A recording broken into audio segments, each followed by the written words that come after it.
You kept pushing on, but then you went too far. When your ship has sailed and all your dreams are lost, everything is wrong, you feel like it's your fault. Just remember, I will be there for you, baby. Remember, there's nothing out there to get you, don't forget it. When life throws lemons, just call me. Just call me. Just call me.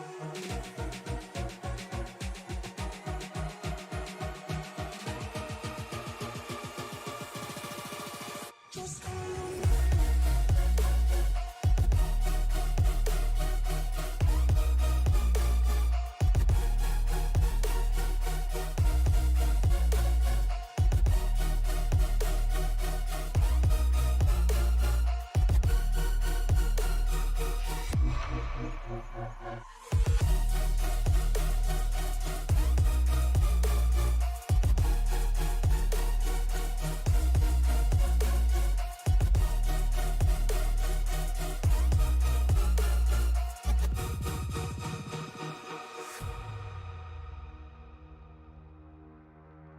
You're stronger now than you ever been.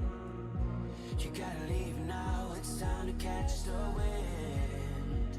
You will climb up high and look through the clouds, and when you're feeling low, I know you'll bounce back. Oh, and just remember, I will be there for you, baby. Remember, there's nothing out there to get you, don't forget it. When life throws lemons, just call me. Just call me. Just call me.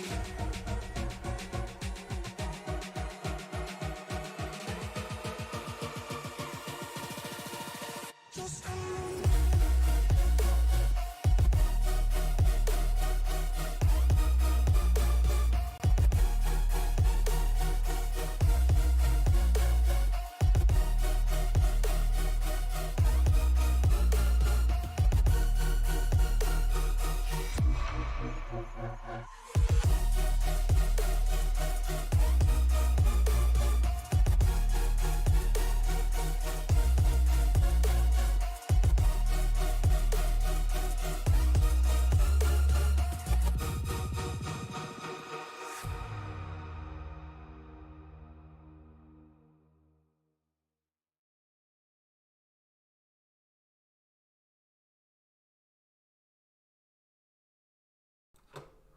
Here from Indianapolis Motor Speedway, here for the Ruff-Neck Racing League here at Indy.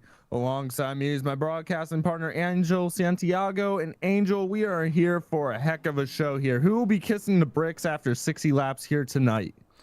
I don't know. It is Valentine's Day, so I think a couple of these drivers are ready to book their date with the bricks here, trying to get that chance to kiss them, as is tradition for Indianapolis Motor Speedway.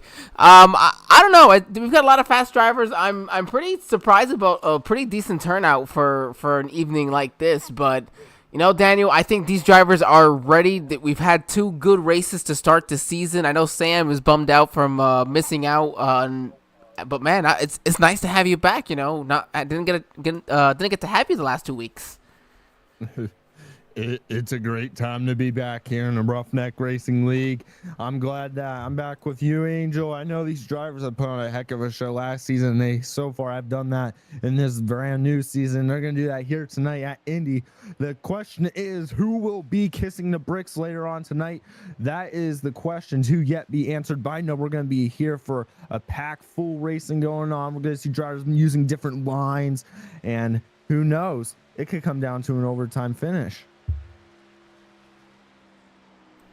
Yeah, I would be very interested to see what an overtime finish could do. I mean, this is a place where restarts are absolutely wild. I would love to see what that would look like. You know, these drivers only get 2 green-white checkered attempts, so it'll only be 2 attempts there to try to win themselves that date with the bricks. We go over to the weather report for tonight. Here in Indianapolis, it is a 79 degrees for the ambient temp, 45% for the relative humidity, 2% miles per hour, or sorry, 2%, 2 mile per hour wind for tonight. So the wind won't be too much of a factor. We'll have just a warm track, not really warm, I guess. I'd say probably on the cooler side at 83 degrees. So the 2.5 mile oval per se is going to be, I think, not as grippy as one would think. I feel like a track like this, a concrete track, you want to have a little bit more heat into it. So I'll be interested to see how these drivers are able to adjust to the temperature for tonight's race.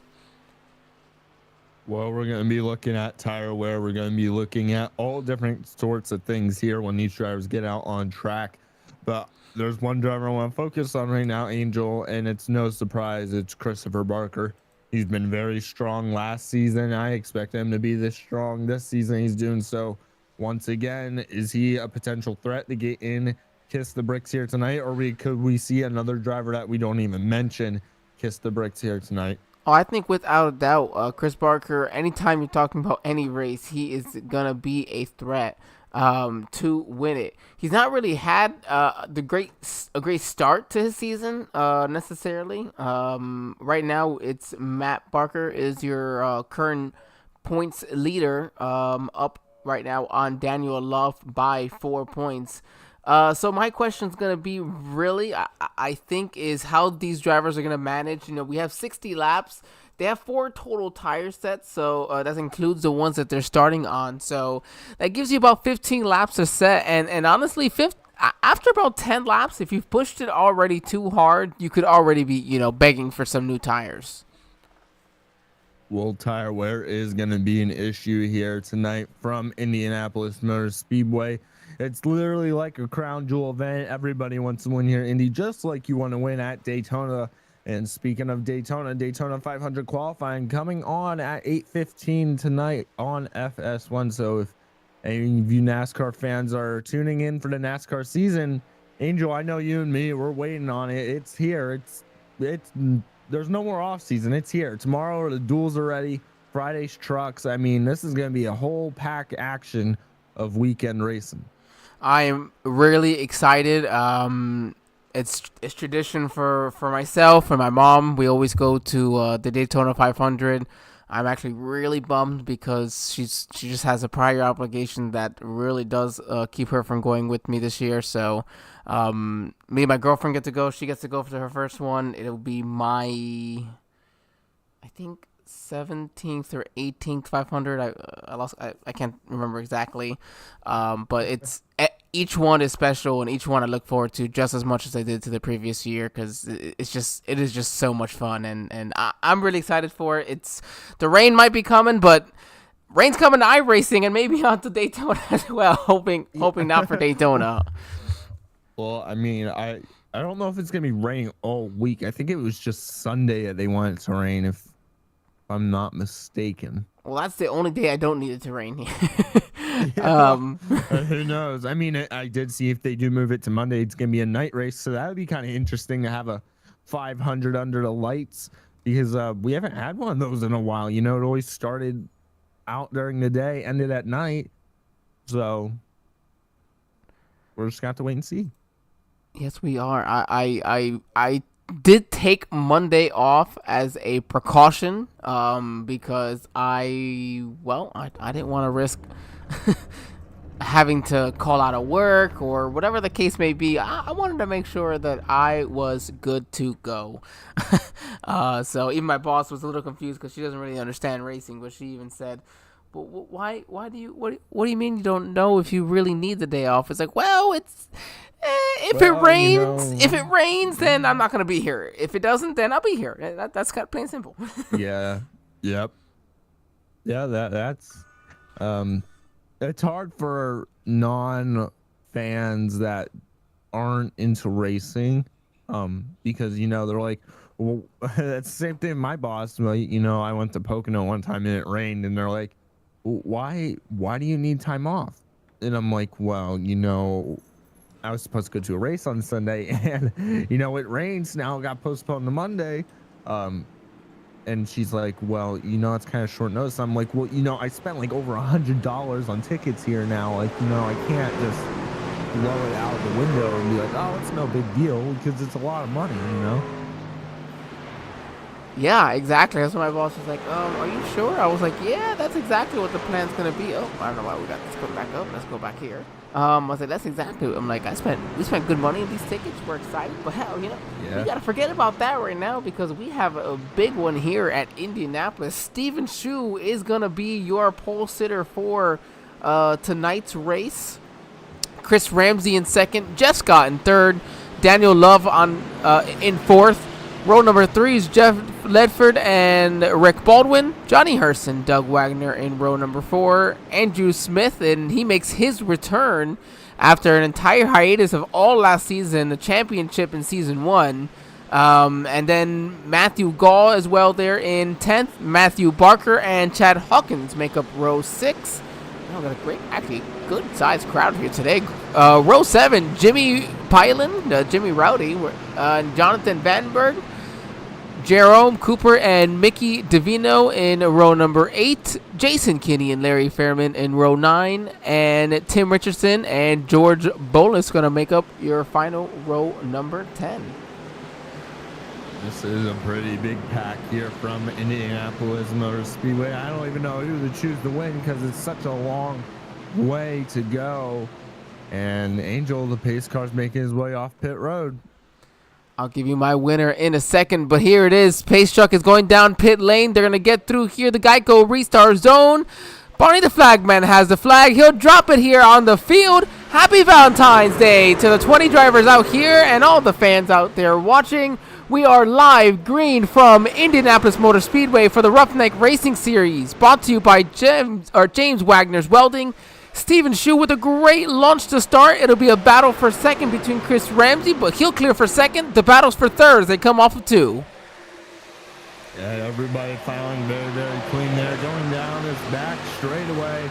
This is where the draft is going to start playing effect on some of these drivers here, Angel. You're going to see drivers battling side by side drafting, trying to get that run into turns 3 and 4 and potentially get around them. But they also have an opportunity going down the front straightaway to use that draft to gain a position. As you see right there, everybody making their way around, already on the front straightaway, and everybody's looking very clean. Still double file for most of this pack here. Yeah, good deal of drivers trying to make up as many spots as they possibly can here to start the race. That's really where you want to do it on the restarts. Once these drivers get stretched out, it's going to be very difficult to make up those spots. My big person to watch for is Andrew Smith. He's been out of this for an entire season. There's a lot of drivers he's not necessarily used to racing around, but he was our champion season 1. So I expect a top 10 out of him tonight. I don't know if I can expect a victory out of him, but we'll see if he can pull it off. Right now, though, I have to say you have to look at some of these guys running up front. Steven Shu, he is out there. He is a man on a mission. He's got a great lead. Daniel Love, second in points. He is a driver who is really looking to try to make up as many spots as he can, as his closest competitor is Matthew Barker back there in the 11th position. So Daniel Love right now in the 5th position, that number 71 Ford F-150, trying to get the points lead, but also in the process maybe that first career victory that he's been oh so close to so far in the past.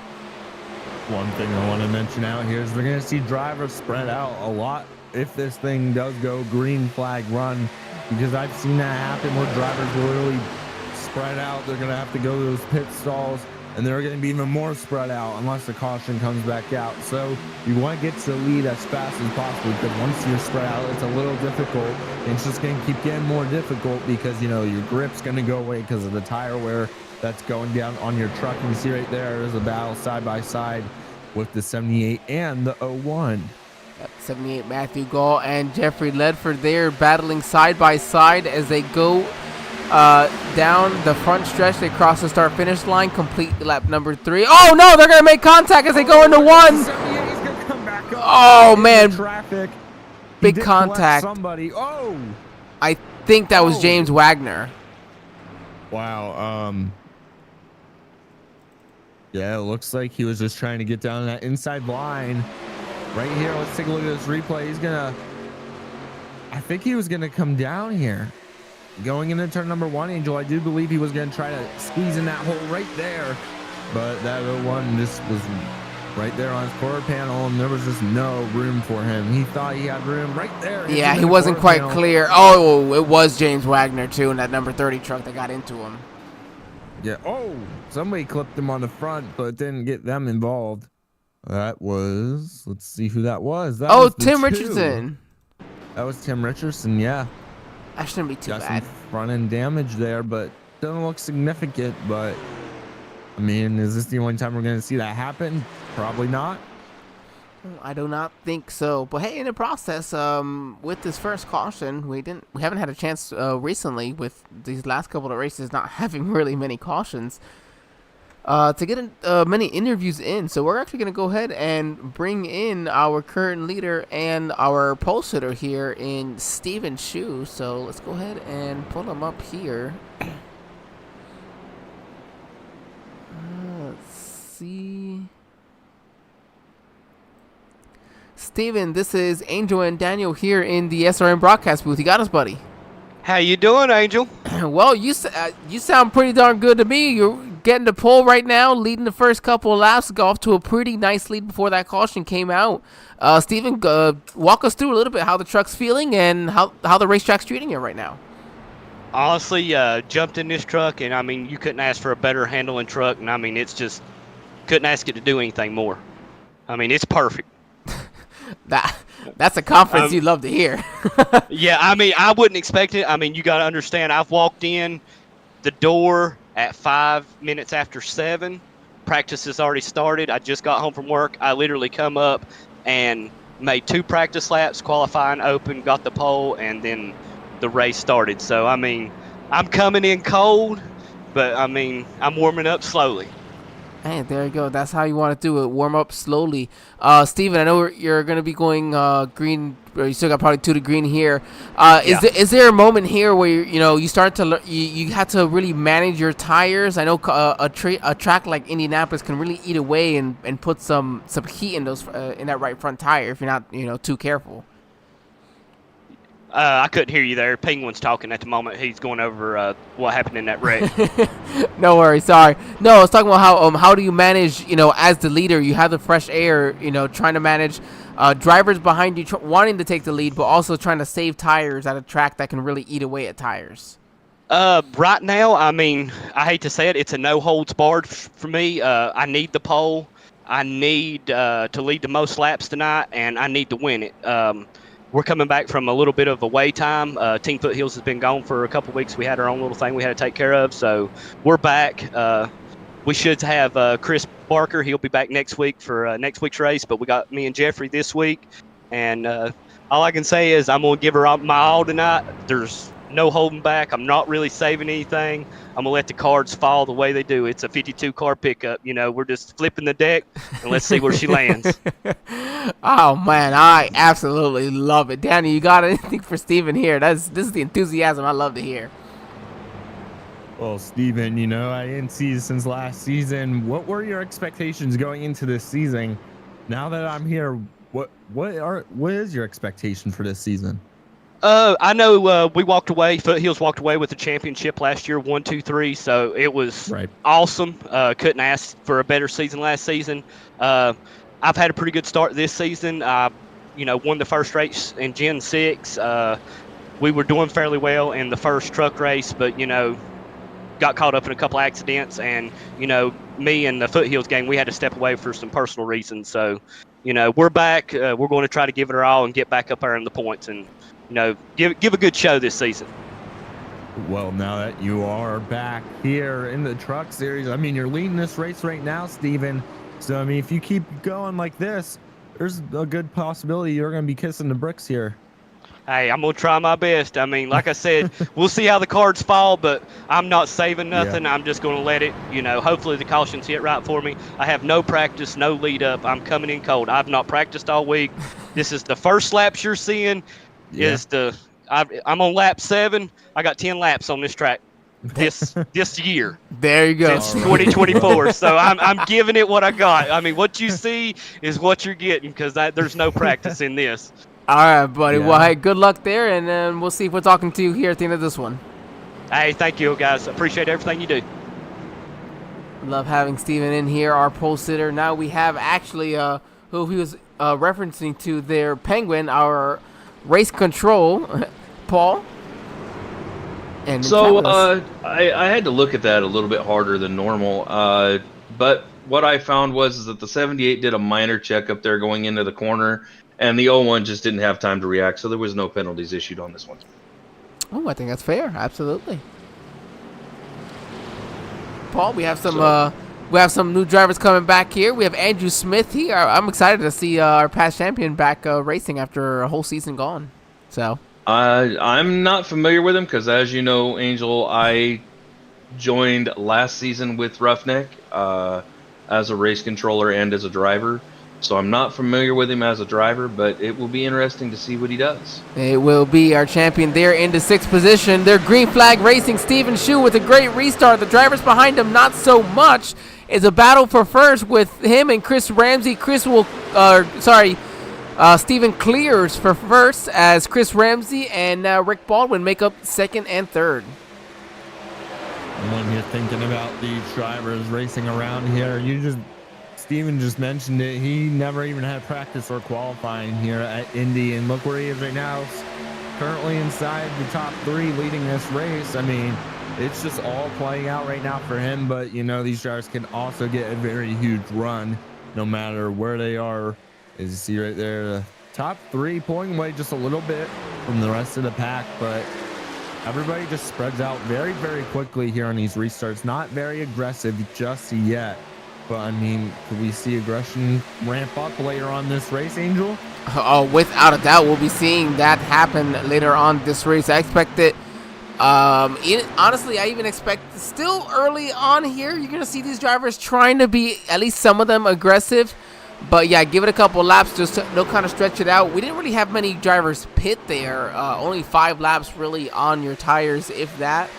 Doesn't really look like anybody would have taken tires. It looks like, Doug Wagoner, of course, maybe needing to get some repair from that. But other than that, maybe just a couple drivers topping off on fuel, which I think is a pretty smart decision if, you want to try to play a different bit of a game, that gives you 4 or 5 laps of extra fuel in the tank. If, maybe want to stretch it a little bit more, wait for a caution to come out, hopefully. You never know. You got to try something different at Indianapolis. It can be a fuel game here at Indy. You see it often. Well, speaking of stretching it, feel out, like you mentioned, Angel, I mean, you see drivers here at these different style tracks, but once one driver comes in, they're all going to start following each other and come in and within the same 2 laps. And with that being said, you see drivers who want to stay out, stretch it out, and you're going to see drivers come in right away. But remember, if you're trying to stretch it out, you're always going to be the driver that has the freshest tires, because the drivers that come in right away, they're going to be on old tires when you come in and get new tires on. So you're going to be gaining ground, but with the field being so spread out, that's going to be very, very challenging to do here. I agree with that. And there it is, Jimmy Rowdy in the wall on that number 29 truck, as his nephew is always joining us here in chat. Thank you, buddy CFO. We're trying to get that volume issue fixed here. And yeah, Jimmy's been having himself he was having himself a decent race up until that moment where he gets himself into the wall. But still early on, again, right now still in the 9th position, up 4 spots. So I mean, it's not like he's having a bad race by any means. Looks like our view is grabbing something that was almost 3 wide there with Johnny Hurst. Oh, Matthew Gall. Oh no, they're wrecking there. The inside wall. It's almost like it knew to go to it as they were wrecking down to the inside wall. This truck gets immediately back out on track, and it's going to send us right back to the leader. So no caution there for that incident. But man, we would have never got it had it not just randomly switched. That was perfect timing. That was perfect timing there. But this is going to be our 2nd caution of the night here. Well, it was going to be, but here we are. We're still green. Maybe not. I guess they're staying green here. Race control in for the caution out. But that is going to be a very, very hard hole to dig out of here from Indy, unless a caution were to come out, because they are going to be a lap or two down now, depending on damage. And there, the 00 Steven Shu has a very, very long lead here against our second placer, Rick Baldwin, at 19. And you see everybody here throughout this whole field, Angel. Everybody from third on back is either a Ford or Chevy, besides Jeff Ledford in 10th position. I mean, it looks like there's only 3 Toyotas in this whole field. And I mean, could a Toyota dominate tonight? Well, I mean, it was Toyota that would win the championship last year with Foothills, as he mentioned. And they had missed the last couple of races, but here they are now back for tonight's race. And really interested to see if Steven will be able to hold this. I mean, he's just driving lights on fire right now.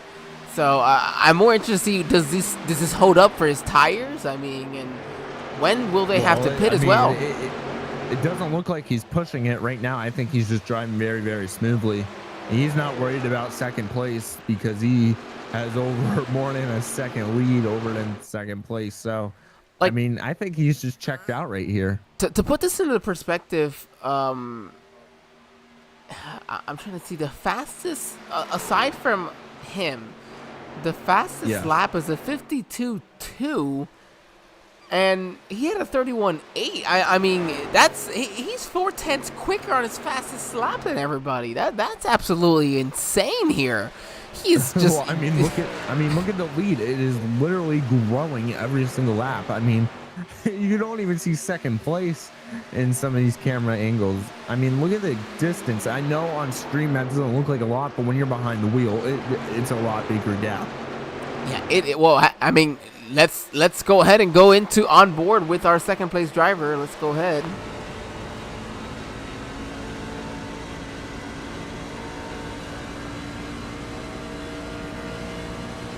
See the speed that he'll be carrying down. He's just trying to stay in that draft, but I mean, he's so far out. I don't even think he's getting draft. Oh, he's getting loose. You can hear those tires screeching too, Angel. They are angry. Yeah.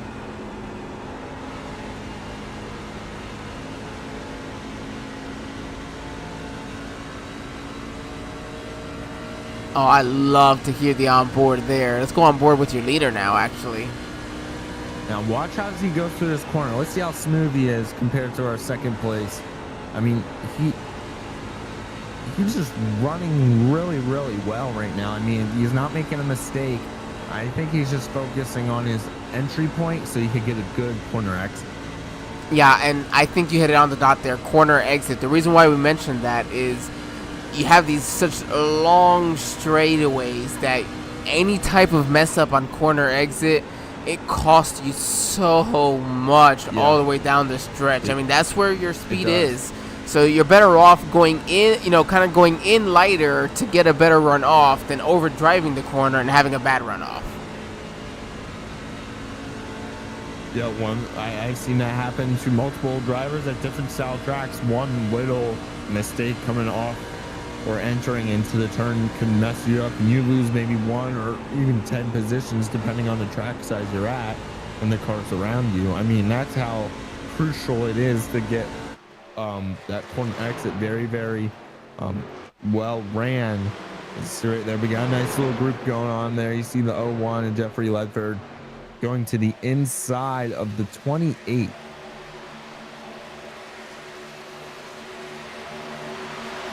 Trying. Oh, my bad. 29, yeah, 29. Now he's looking to the inside of the 96, and the 96 is your current points leader. Wow, they do a great job though of giving each other room as well. I thought for sure he was going to slide up right there for a quick moment, but he's going to get around the 29 of Jimmy Rowdy. It looks like right here as they head down the back straightaway. Great battles going on here throughout the whole field. And he's basically the only one on the inside fighting for positions right now. Yeah, Jimmy Rowdy was trying to force him low. He was like, I'm going to try to find a space. And Jeffrey Ledford's like, nope, I'm going to stand right here. What a great battle between these two Ruff-Neck Series racing veterans. And I don't know if the 01 got into him and slid up into him, but 29 smacks into the wall. That was a hard angle to see that correctly. You see that? Oh, there's a battle going up front there. Another side-by-side battle. Not sure who that is. And they get past very clean. Yeah, Ledford gets past your point leader, Matthew Barker there. Andrew Smith, champion from season number 1, right now in the 5th position, having himself a nice return. However, a driver currently battling for this year's championship, Daniel Love, right now in the 6th position. He is looking there on Andrew Smith. Oh, and Andrew Smith disappeared for a moment. I don't know if he's back or not, so... He just disappeared. Caution is out, though. Caution is out. We'll have to see what happened here. Now, I know Andrew had a new computer for tonight, so I'm wondering if maybe, it had an issue. Of course, an unforeseen issue. Yeah. Pretty unfortunate running from the 5th position. You always wonder, I mean, is it possible that that's what brought out the caution?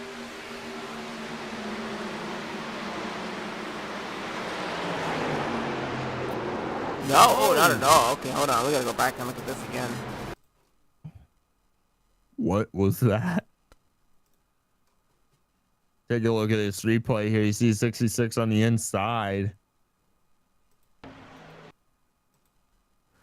Let's just get a different view, maybe.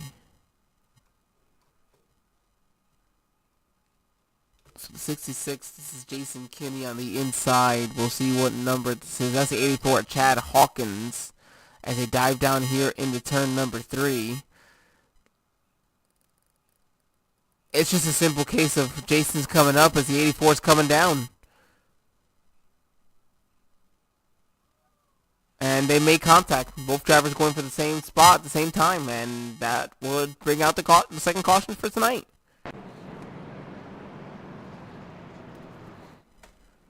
Just like that, all your drivers hitting pit lane. The lights are off on the pace for pit lane, isn't it? Okay, but everybody's coming down pit lane, so I assume that's fine then. So, okay. While everybody comes down pit lane, Daniel, we'll go ahead and take our first commercial break here of the evening before we get in trouble. We'll be right back.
All right.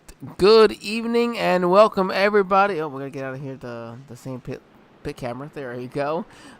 We are live here from Indianapolis Motor Speedway with the Ruff-Neck Racing Truck Series, brought to you by James Wagner's Welding. You'll see at the bottom left corner, yellow stripe there, or sorry, yellow ribbon, and for a charity event that'll actually be going on, a charity race tomorrow, right here on the Sim Racing Media Network, for presented by the Ruff-Neck Racing Series as well. They'll have 125 laps tomorrow at Talladega. So if you are interested, $15 donation to get in. All the proceeds benefiting the Bridges family. So we'll again be presenting that as well here on the Sim Racing Media next week. Excited here for tonight, Daniel. We got now a third of this race completed rather quickly. So what are your anticipations here for the next 40 laps, or what will be 39 laps? Well, my expectation is these drivers to, do what they've been doing all night. Race with respect, race as hard as possible. Don't use your tire wear as much. But I'm going to keep a close eye on these two up front, Rick Baldwin and Steven Shu, because, one little mistake, you can fall back very, very quickly here. And I know Steven Shu's been doing dominant things here tonight. The question is, will Rick Baldwin have anything to fire back at him to get this lead away? Well, that is what we are about to find out here. But there's other drivers I'm looking inside the top 10 I'm looking at Jerome Cooper, Doug Wagner, Daniel Love. Let's talk about Daniel Love really quick. Last season when I was here, Daniel Love, he's had up and down weeks, but he's being more consistent inside the top 10, which is a really great sign out of that driver. Well, we saw his most dominant race last year at Dover, where he had it all but won there through the final couple of laps. So you wonder, another concrete track, hopefully maybe that's paying him well. Maybe not exactly the same, but the iRacing.com pace truck ready to head down pit lane. We'll head over with Barney the Flagman as he's ready to go green flag, or throw that green flag for some green flag racing. And here they are. They go through the Geico restart zone. The flag's down. They're green flag racing here at Indianapolis Motor Speedway. Still making their way down into turn number 1 and turn number 2. So far, everybody's files cleans are side by side for second. Second place goes to Rick Baldwin, and Steven Shu takes the lead heading down the back straightaway. Man, what a view we get as these trucks as they come flying by. They're coming at over 180 miles an hour. Then they gotta go into turn number 3. They gotta stop these things to well under 130, going into 120 miles per hour to get through these turns and to get up to speed again. These things are flying, and there's a lot of work. And there's a lot of work on your tires and on your own body here as they're coming off of turn 4.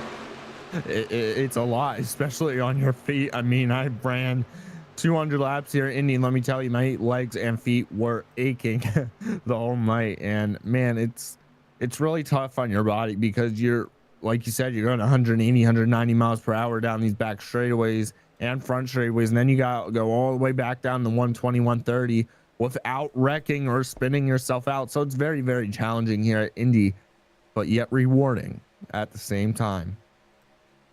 Yeah, I love the rewarding fact that we can get. Give us 1 second, everybody. We're having an issue with our live timing. It is completely paused. There you go. We give it a reset, and we are back with the leaders here.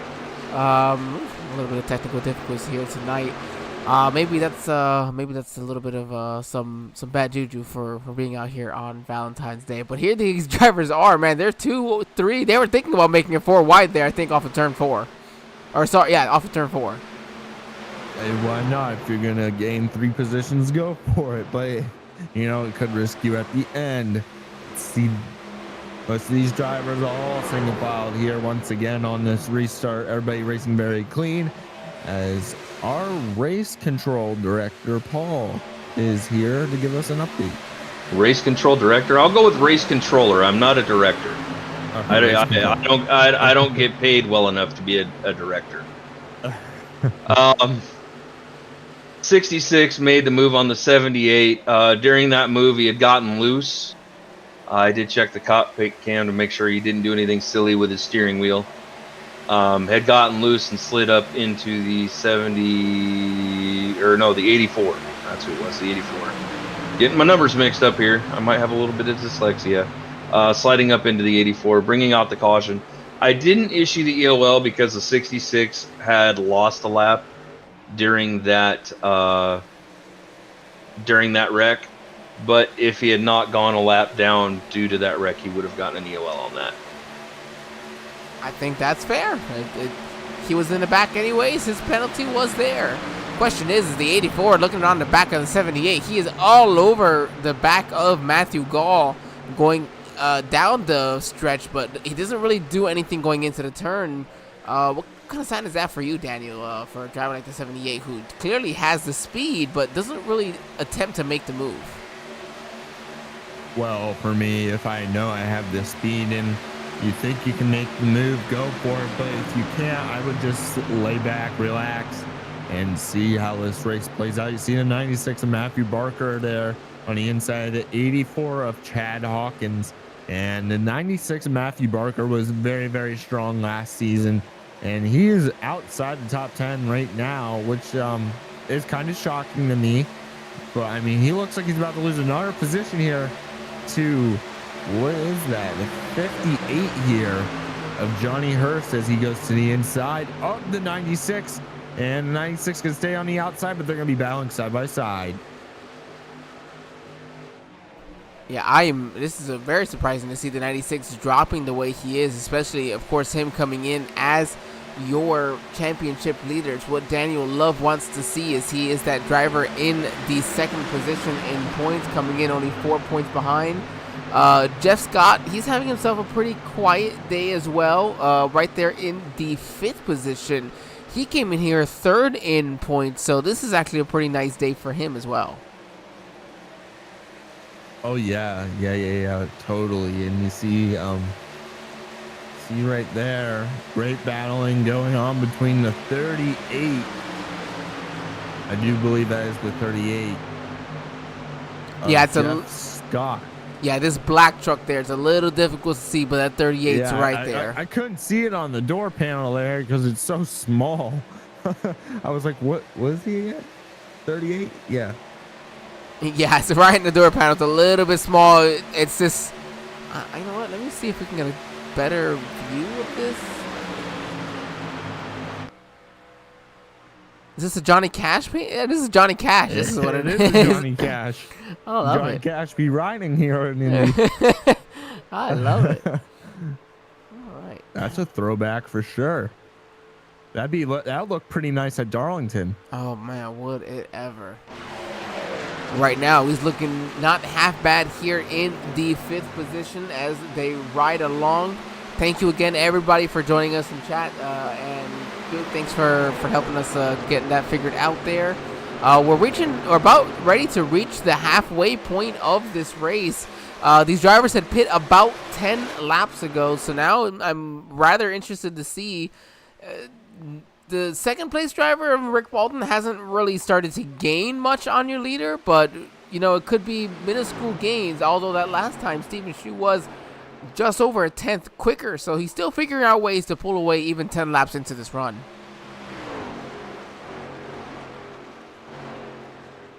Well, this car must be handling very, very well. And most of these drivers are probably a little frustrated with their truck right now. You know, they're all not perfect. But, I mean, I've seen drivers who have been very upset with their setup at Indy just because of the, you know, how it changes with the track temperature, the grip, and all that. And it just makes it 10 times worse. But, you know, these drivers do stick it out. They try to get the best position as possible because all these points do matter in this season. Yeah, every point matters. You are correct. And right now, Stephen Shue with that time he was 1/100th slower than Rick Baldwin, but Rick Baldwin's got more important issues, and that's Stephen Shue's teammate Jeffrey Ledford in that Foothills Motorsports Toyota. So right now, actually, a Toyota 1-2-3. You mentioned how quick Toyota was, but I don't think we even realized that Rick Baldwin himself is also in a Tundra.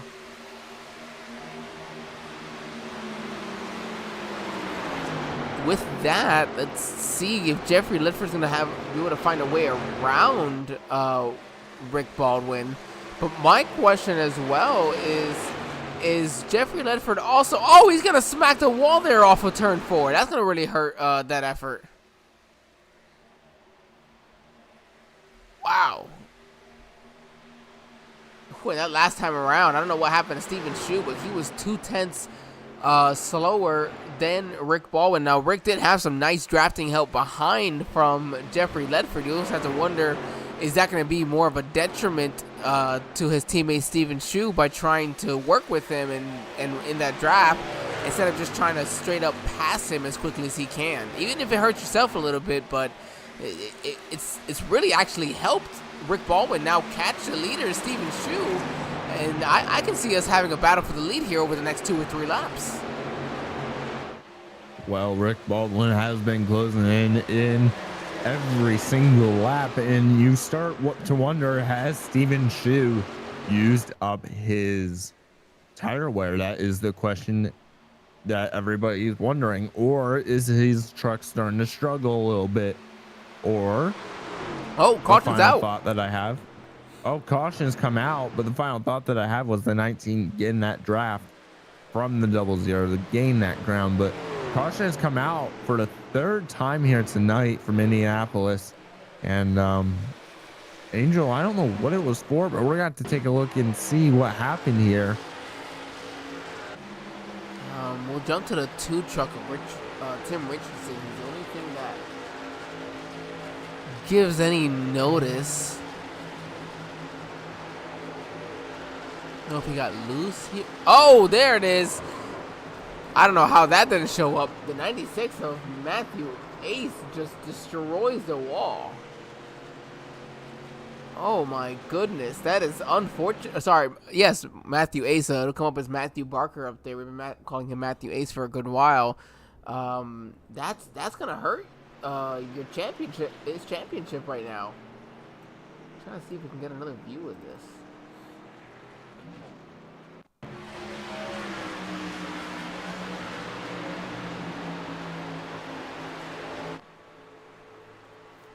It's a little high coming off the turn, coming off of 3.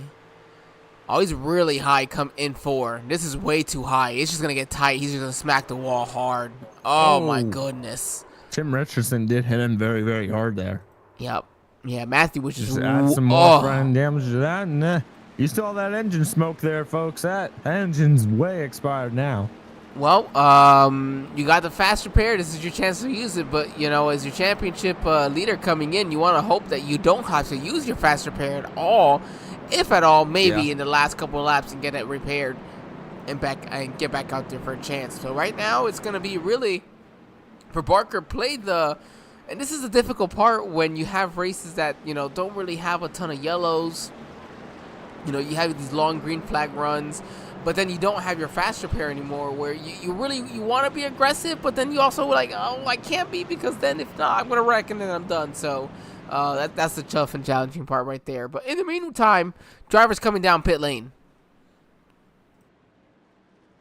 Everybody is in here to get their service done for I expect to see these drivers to get all new Goodyear tires to splash the fuel. Angel, would you agree? I think there might, man, yeah, you're right at the point, at the 15 lap, a mark, if you divide this up into 4 segments for the tires, to go ahead and take the set of tires. It looks like everybody's taking 4 fresh feel goods. Yep, I don't see anybody coming out early, so everybody's on pace.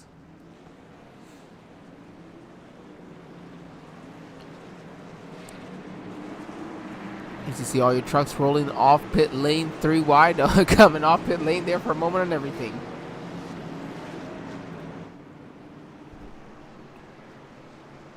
All right, actually, you're going to have 1 truck that's going to stay out. That's the 7 of Mickey Davino.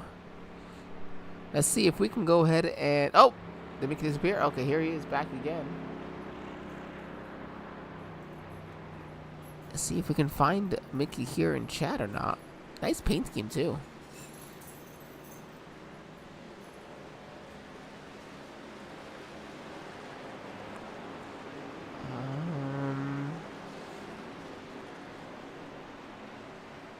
No, I don't see Mickey in chat to be able to chat with him.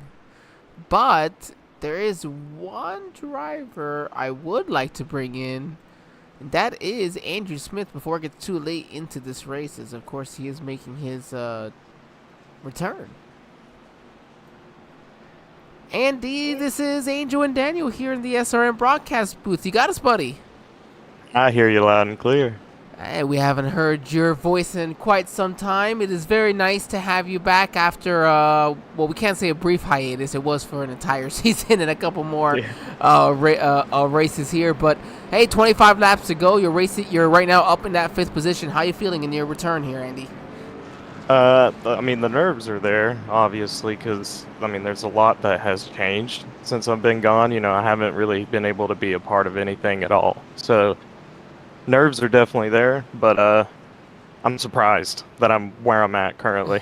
So if I end up taking a top 5, you know, I'll run home with it. I think it's exactly what I said at the top of the broadcast. Well, I know you guys are getting lined up side by side here.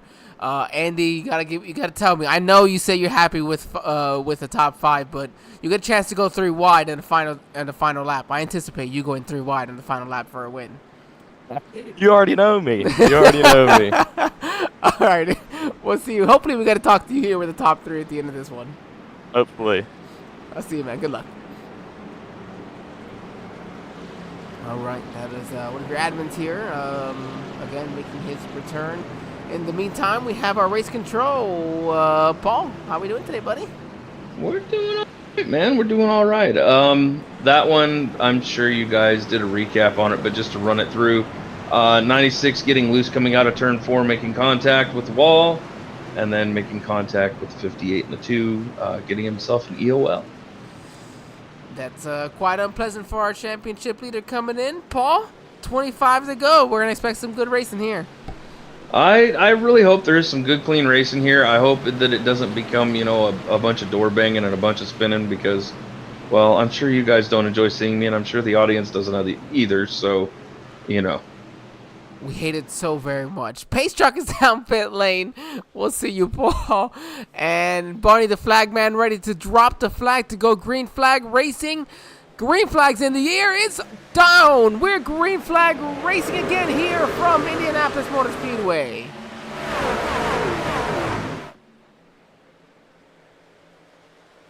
Here they are coming off of turn number 1. Steven Shu with the lead as they dive down now here in the turn number 2. Oh, Tim Richardson all the way up against the high side. I think it's a great job of keeping it off the wall. As they come down the backstretch here, Steven Shu with Baldwin first and second. The battle was everywhere in between first and second with about an 0.8 of a second lead over third.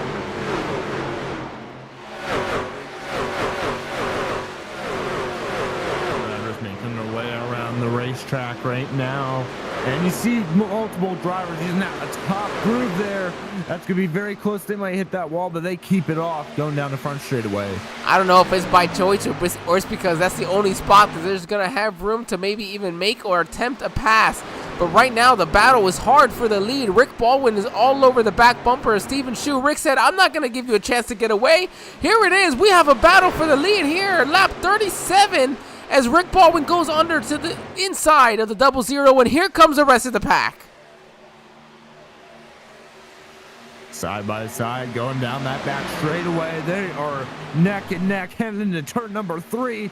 And look, we might even go 3 wide, but we're going to keep it clean here for double file for the first 2 rows. Jeff Scott was definitely thinking about it, but it's not going to happen. They'll stay side by side for first, side by side for third. But wow, what a power move as Steven Shu is able to hold on to the lead from the outside on Rick Baldwin as they clear for third behind with Jeffrey Ledford, the 01, the 00's teammate, clearing into third. Here comes Andrew Smith in in fifth.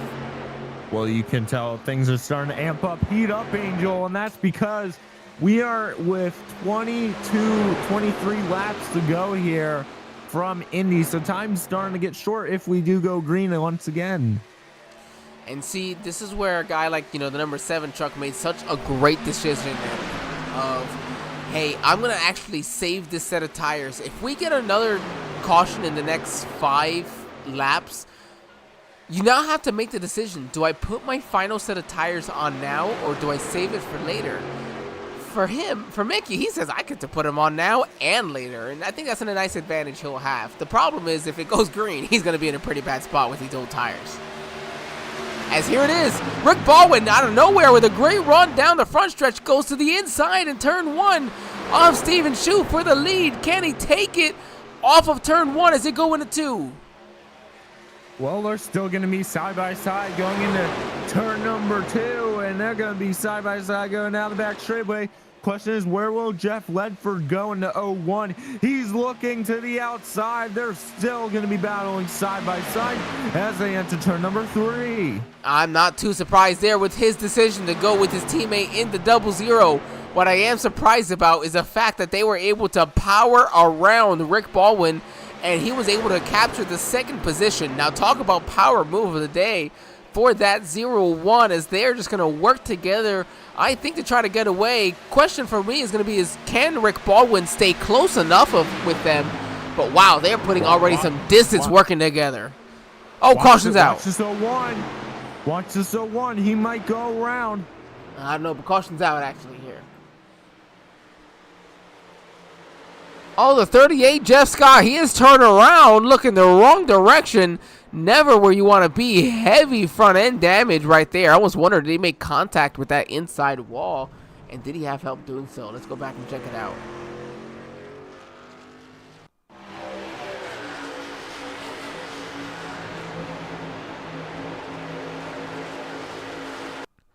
Let's see. So let's slow this down a little bit. Or did we slow it down too early?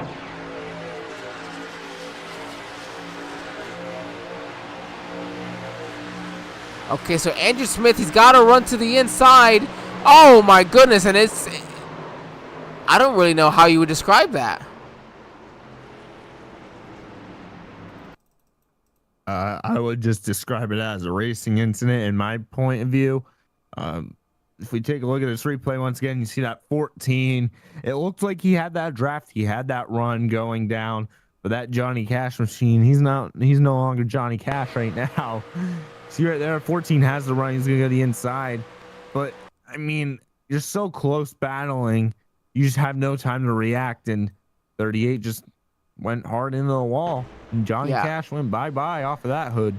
Heavy damage there. I almost suspect that maybe, because the 14 actually looked like he was going to kind of go low a little bit. And I wonder if that's maybe what the 38 was anticipating. And maybe that's what caused the issue. Who knows? Anticipation, it isn't always our best friend. But here we are. We'll be down to 20. Well, we are currently down to 20 laps to go. So I anticipate probably 17 or 18 when we go green flag racing from there. I don't know if that's enough to make it on a green flag run. But again, it's going to be cutting very, very close. I know for sure it's going to be close. And this puts a lot of these drivers into this predicament of we've already been out here. Let's see if I can do my math correctly or not. Do we come down pit road one last time? It looks like we're going to have a few drivers come down pit road, Angel. You got to come down to top off, I think. But also some drivers probably figure, hey, if I got to come down and take tires later anyways, I'll pit. I'll pit afterwards, I don't have to pit right now. Now, we know the 7, it's easy choice for him. You see that yellow truck that just dropped back in line, was peeking out a little bit, that Ford F-150. He's a driver that should immediately be coming in, taking 4 sets of field goods without question. He was the only driver that did not take any the last time. Let's see if we see. Here it is. I do see tires going up. Okay, Rowdy. Well, Angel, Rowdy's not going to take tires. Here's the thing, though. You're gonna the 00 and 01 didn't get any service on pit road this time. Now we're gonna see the difference between old tires and new tires, so that's gonna be something to watch out for. Yeah, I mean, you have about 5, maybe 6 laps of a difference. I don't know if it's. I think it's also enough that if you're too far back in this pack of drivers who came in, it'll also even out the tires. You know what I mean? Like the tire wear kind of just equals out a little bit. I agree with that, yes.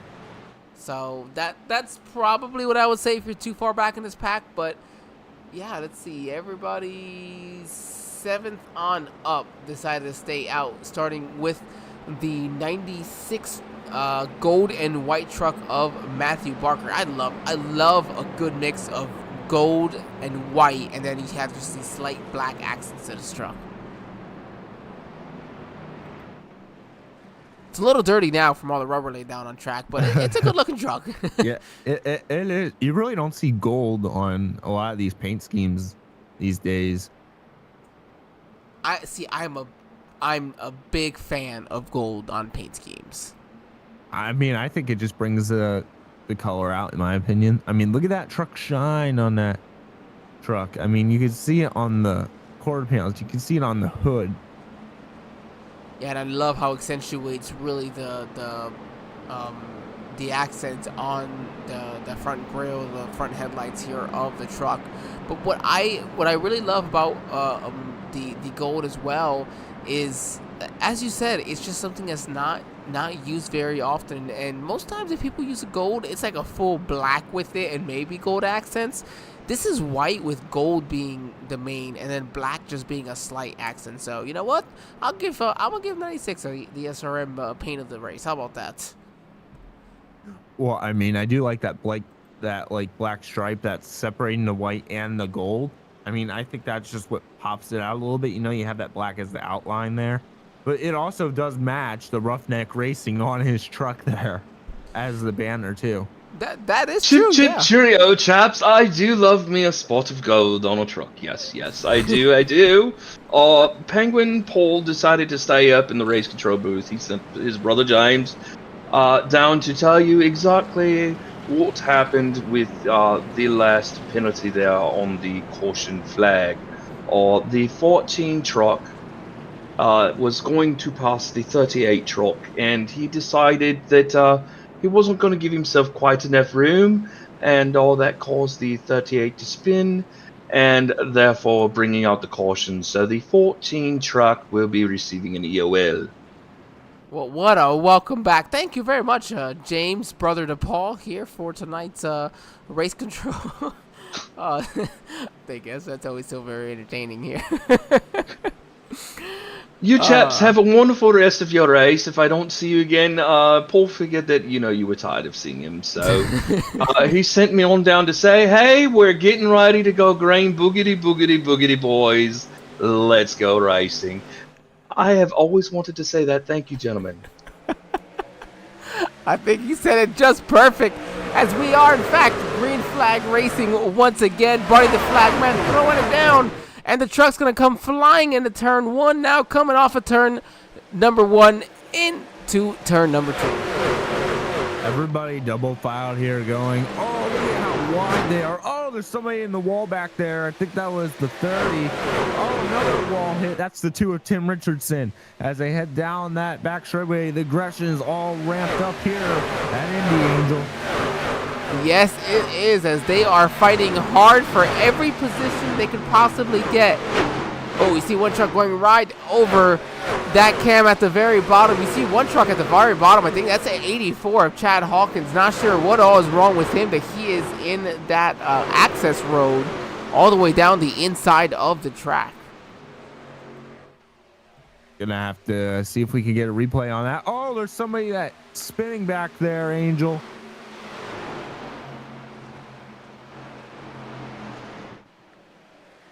That much is, you've got that correct, and it looks like that is the 38 of Jeff Scott. Let's see here.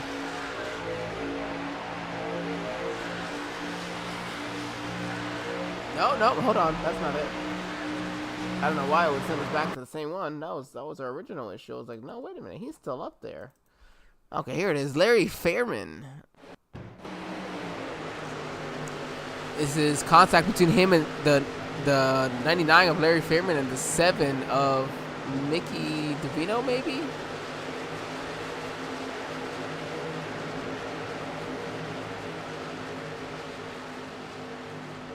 Yeah, he just came back up track. Oh, don't clip. Oh, wow. I thought he was going to hit that white wall there for a second. Now, that is a beautiful Patagonia paint scheme right there he's got, but I don't know what happened there for Larry. I mean, Larry's usually a consistent driver. We usually don't see that out of Larry, but tonight's just been a struggle. Yeah, not a great one for him. You see him coming off of pit lane now. we have 15 to go. We'll probably, I don't know if we'll get Paul or his brother again, James, to see what exactly happened here. But while we wait for him to come in and for these drivers to make a choice whether they'll come down pit lane to top it off or get a fresh set of fuel goods, we'll go ahead and hit our second commercial break here of the evening. We'll be right back, everybody. Hang on tight.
All right, we are back live from Indianapolis Motor Speedway. Right now, your top 6 drivers have decided to stay out.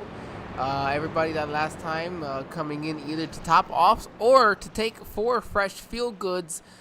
It could very well be their last set. If that's the case for some of these drivers, they'll have to contend over the final, what will be probably 12, maybe 11, probably 12 laps to go. Once we go green flag racing.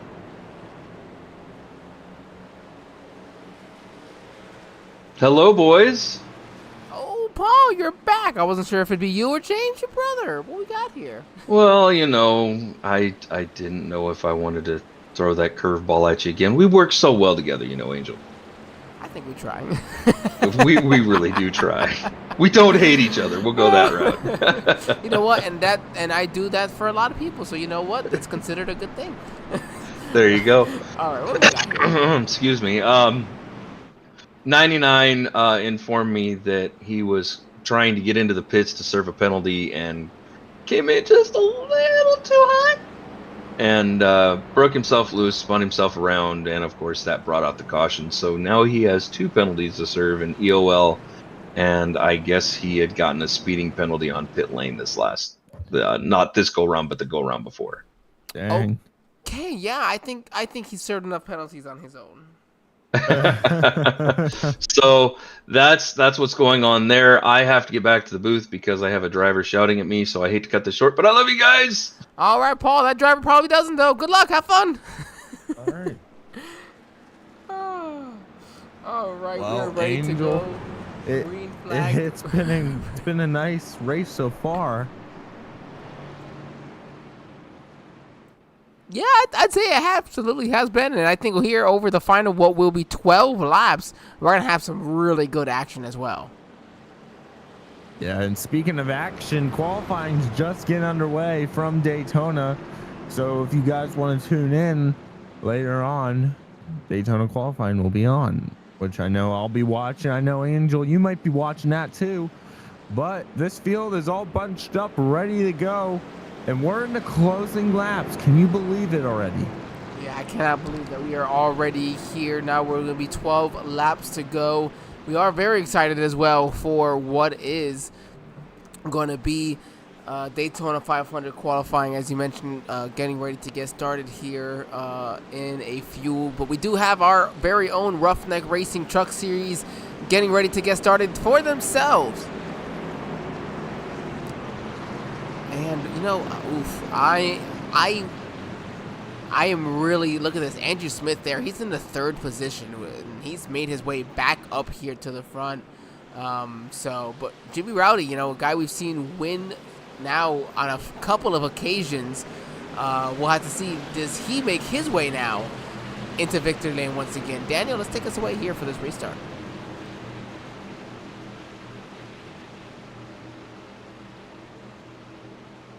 Here we go, field ready to get back underway. We are back racing here at Indianapolis with just 12 laps remaining here at the Brickyard.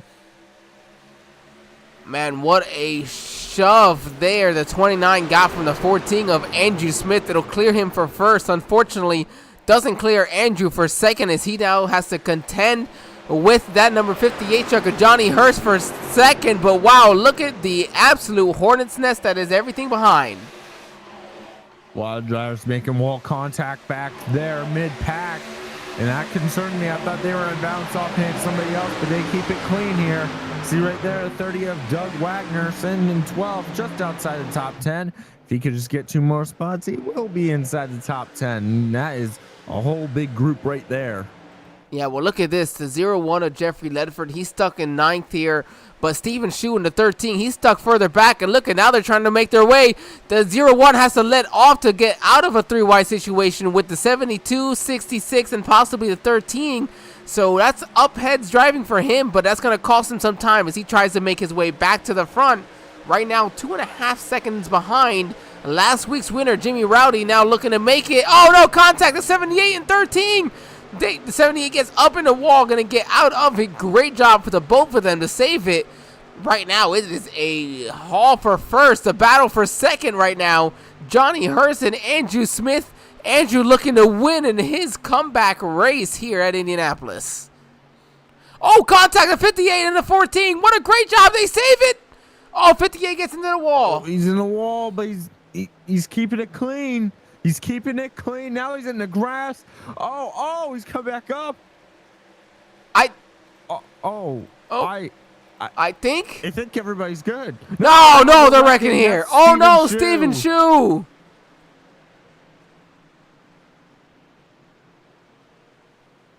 Oh, my goodness. A lot to unravel there.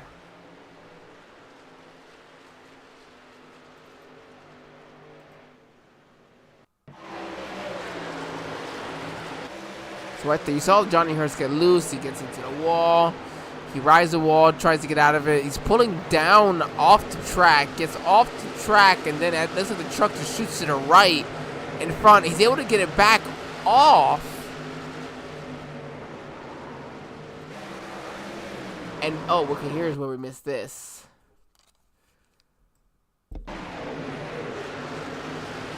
Oh, everybody's just slowed up and they don't get checked up in time. Oh, and that's where the wreck happens. And it takes out the 71 of Daniel Love. He'll get some decent contact in that one as well. Another one of your championship drivers having some issues.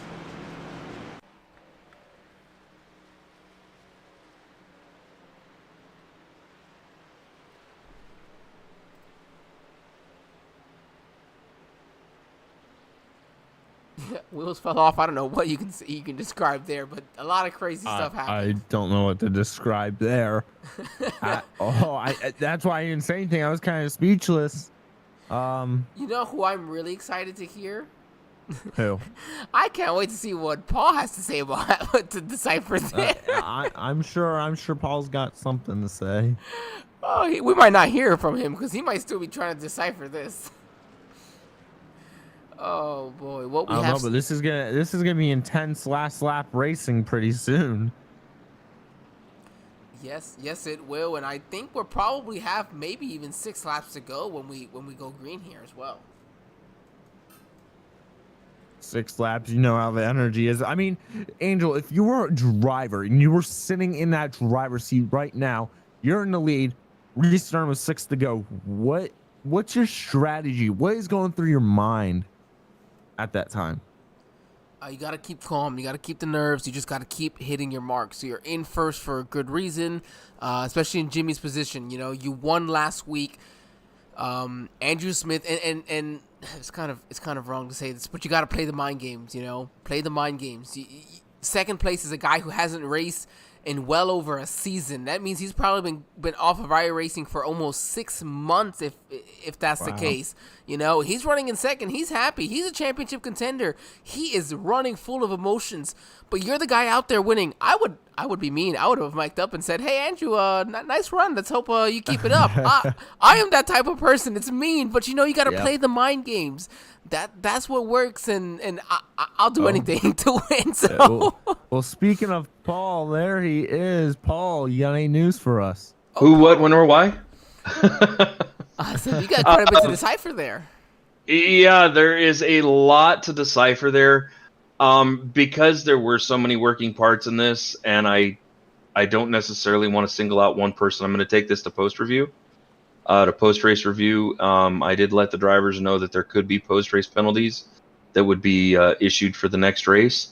So I'm going to have some extra sets of eyes to look at this with me, that being the admin team, to determine if there will be any penalties issued for the start of the next race.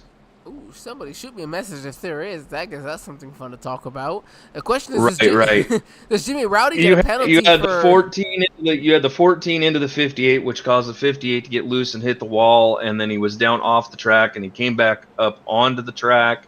I don't know if it was malicious or him just trying to get back onto the racing surface, which caused the field to check up pretty hard because he wasn't back up to speed, and then there was just a huge chain reaction there. So. That's, as you said, there's a lot of moving parts there. So I want to get a definitive answer from the admin team before anything's imposed on that. Hey, I think that's absolutely fair. They'll have now probably 6 laps to go, Paul. Man, you're in here already. You look at Andrew Smith. He hasn't raced in well over a season. You said you're new to him being around, but as a guy who won the championship in season 1, and I think it's showing here now. Do you think he can come home with a victory here? Because I haven't really seen him race, I can't say yes and I can't say no. Although he does have somebody that's made some extremely great strides in his racing, and that is the person in front of him, Jimmy Pyland. Yes. Rowdy Pyland, he has done it. He did a great job in the off season of getting it together, and he's really shown this season that he can be a contender. And as it shows, he's leading the field right now.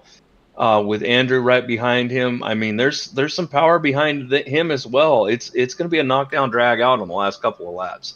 This is going to definitely be a shootout. I mean, you've got Baldwin and Ballas and Cooper and Vandenberg. I mean, and that's just the top 6, and everybody's going to be crowded together. This is just going to be an insane final 5-6 laps.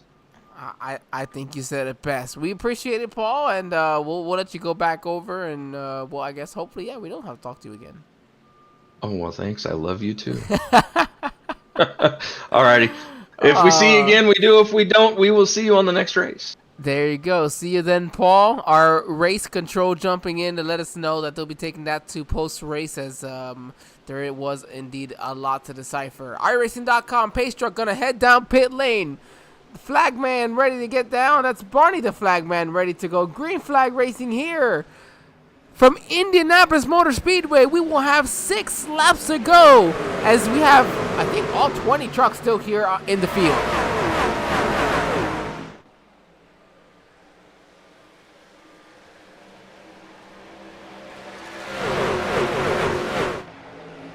'29 of Jimmy Pyland leading this pack here, going down that back straightaway here with the 14 of Andrew Smith, a former champion in the Ruff-Neck Racing Series, currently sitting inside the top 3.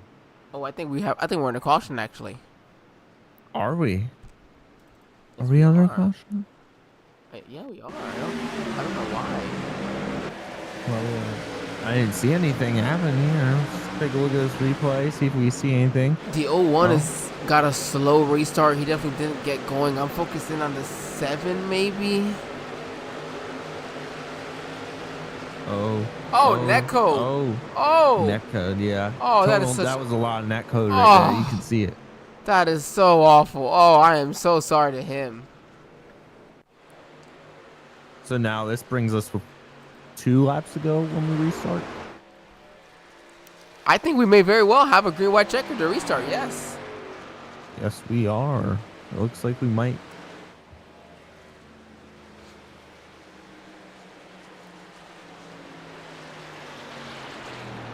Nerves are working for Jimmy Rowdy. He is looking to win back-to-back races. He technically won back-to-back races last year that he competed in. He didn't compete in the race in between, so technically not back-to-back for the league, but back-to-back for his personal self. But this would be just as sweet if he can go back-to-back, especially at the start of the season, you know, where he got hot at the end of last year, didn't have a chance to compete for the championship. This year, starting strong with a win last week, hopefully a second one this time around to really boost his championship hopes. Well, we're just going to have to wait and see here, Angel. And with these drivers, you know, we've seen drivers that have been dominating tonight, and that would be the 00 of Steven Shu. And look, he's not even inside the top 10 right now. He's on pit lane right now in 18th. He might have been involved in this last event as well. So a driver who, you know, started great, was on pole, and here he is really suffering right now back in the 18th position, or now 16th position, I'm sorry, just coming off pit lane.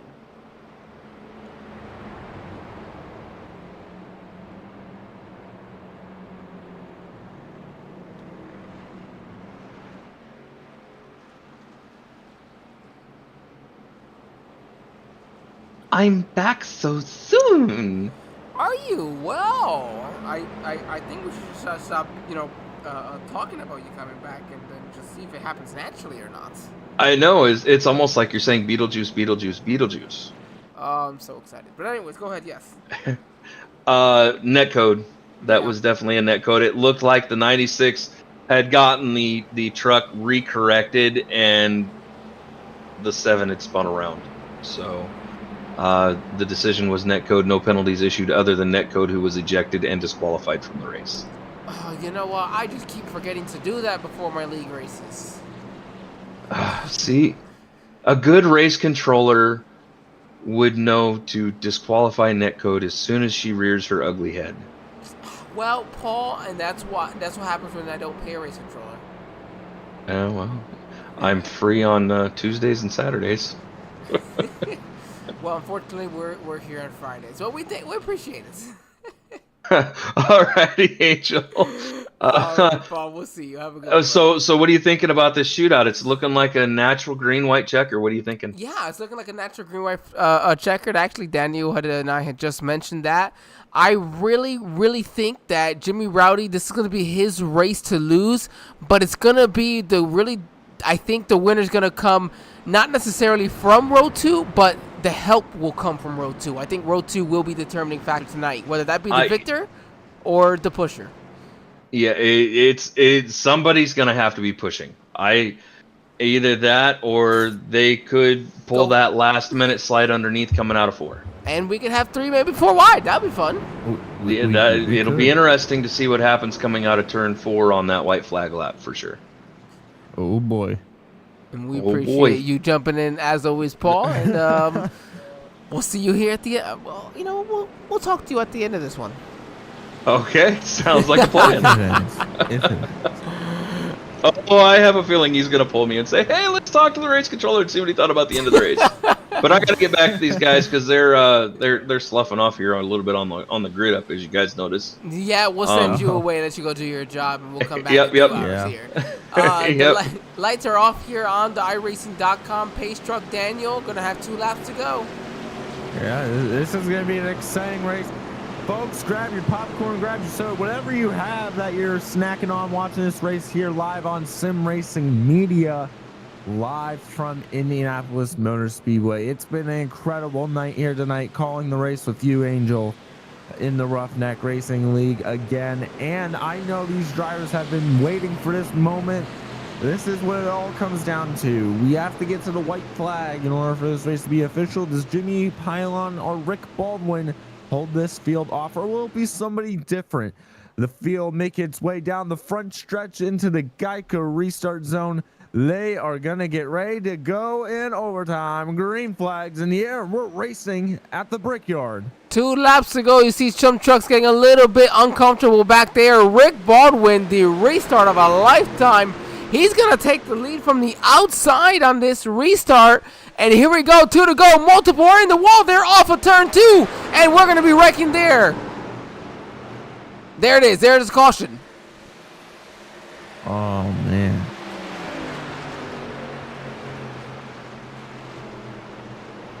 A lot of trucks involved in that one, and I mean a lot of them. Let's focus on an 8 right here. Going into turn number 1, you see him on that outside line, but look at that 66. I have a feeling he's going to clip that white apron. He's going to slide up. Oh, wait. No, looks like the 8 just got loose.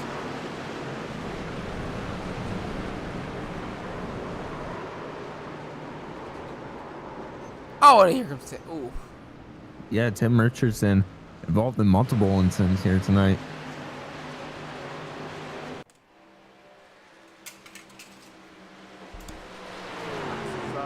Well, this time it will be another green-white checkered. However, this will be the first of 2 green-white checkered official attempts.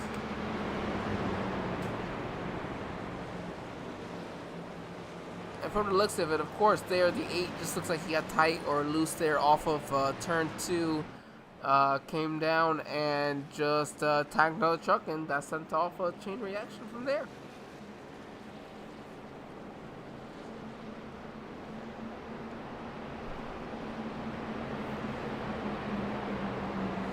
While we wait for these drivers to come back around, we will hit our our final commercial break of the evening. So we'll be right back, everybody. Hang on tight.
And we are back live here from Indianapolis Motor Speedway. This is the Sim Racing Media Network. We are here with the Ruff-Neck Racing Truck Series.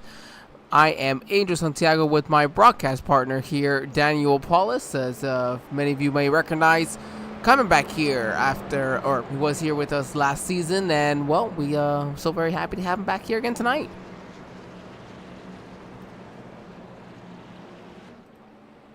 Did he go for a Wawa break? He may have gone for a Wawa break. Well, we. Oh no! I thought you were talking You're to your Paul co-host for a in second. crime. I thought you were talking to Paul for a second. Oh, there you go. Maybe we just all got confused there. Alrighty. It's our first day. We'll go with that. Today's our first day. Our communication is terrible. There you go. It's all of our first days. All right, Paul. Well, go ahead. You let us know what happened here. On that restart, the 8, somebody in front of the 8 makes contact with the wall, and then the 8 also makes contact with the wall, coming down and making contact with the 30, which shoots him back up against the wall, and creating the chaos that ensued that caused the caution flag. The 8 will be receiving an EOL, and now we are under a unnatural green-white checker. There you go. Unnatural green-white checker. And we only get 2 of these, if I'm not mistaken. Correct, Paul? That is correct. All right. We only get 2 of these. So the question's going to be, do we need both of them? Is it going to be one enough? That last time around, we saw Jimmy Rowdy actually lose the lead to Rick Baldwin from the outside. Can Jimmy come back and take it from the outside is my question. Well, that question is yet to be answered, as the field is now doubled up. Do we go and get this race finished, or would there be another wreck? I really don't know at this point. I really don't know, Angel. It's gonna be tough to tell, really. But with 2 laps to go, there's only gonna be also, you know, a couple of these trucks are gonna have some damage. So we'll have to see how many of these trucks can also make it to the end of this race, trying to battle for the lead. But definitely top 5, top 6 drivers definitely still in contention for this win. Oh, for sure, for sure. So And, if you want a little bit of insider information while I'm still sitting here, I do have some for you about what happened with Jimmy. Okay, I'm interested. Yes, please. Because I have to monitor the radios being a race controller, Jimmy had said that he had actually missed a shift between second and third gear. Oh, God, there it is. Yeah. We've seen that a lot, haven't we, Angel? Yes, we have. So, race controller insider information there. That All right, must have I'm been jumping back to the booth because we're getting ready to go green, guys. All right, good luck. I'm gonna need it. Yeah. All right, Daniel, let's take it away. There we go. Once again, let's see if we can get to the white flag. Fingers crossed here. You see the pace car makes his way on the pit road. Field in the hands of the flagman. Actually, Barney the flagman, as I like to call him. I know, Angel, you like to call him that. Absolutely. And they get into the Geico restart zone. Green flag's back in the air in overtime. There it is, drivers. They make a little bit of contact as they go into turn number 1. Jimmy Rowdy and Rick Baldwin. Jimmy gets to the right rear quarter panel. Going to try to dump some of that dirty air. They're going to make a little bit of contact into 2. They're still side by side, though. Can they stay that way coming off? Jimmy's going to try to use a crossover. It won't be enough of a run. Rick is going to put the block, but Jimmy's pushing him all the way down the backstretch. Watch this 29 and Jimmy piling. Oh, somebody in the back there. Oh, the 66 is about to reckon there, too. Caution Saved out it. again. All right. How many overtime attempts do we get? Oh, this will be only 1 more from here. You only get 2 unnatural. That was the first of 2. This will be only 1 more to get. Next caution will end the, or next flag will end the. Let's see. Oh no, is this Daniel Love? We're gonna take a look here. Looks like it's gonna be. What? I don't think it was the 71.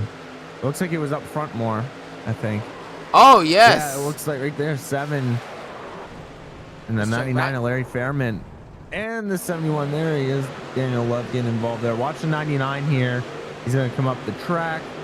Slow it down. Yeah, heading down this front straightaway.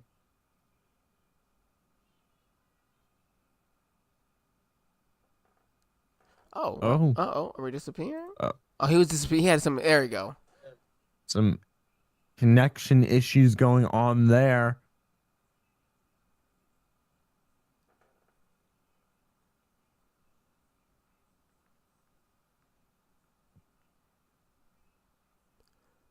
Okay, let's see. And I wonder if that connection issue was a little bit of part of the issue.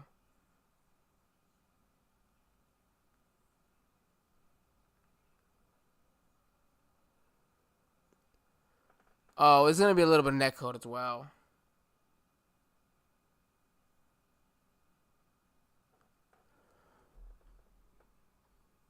Oh, man. Big contact for some of those drivers.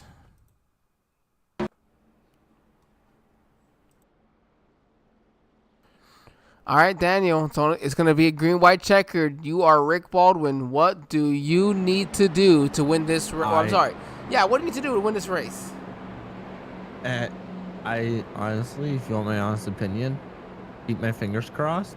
You're gonna use that rear view mirror all the time. You're gonna use it no matter what, and you're gonna use that rear view mirror because that is gonna be your protection to make sure that a truck doesn't get around you.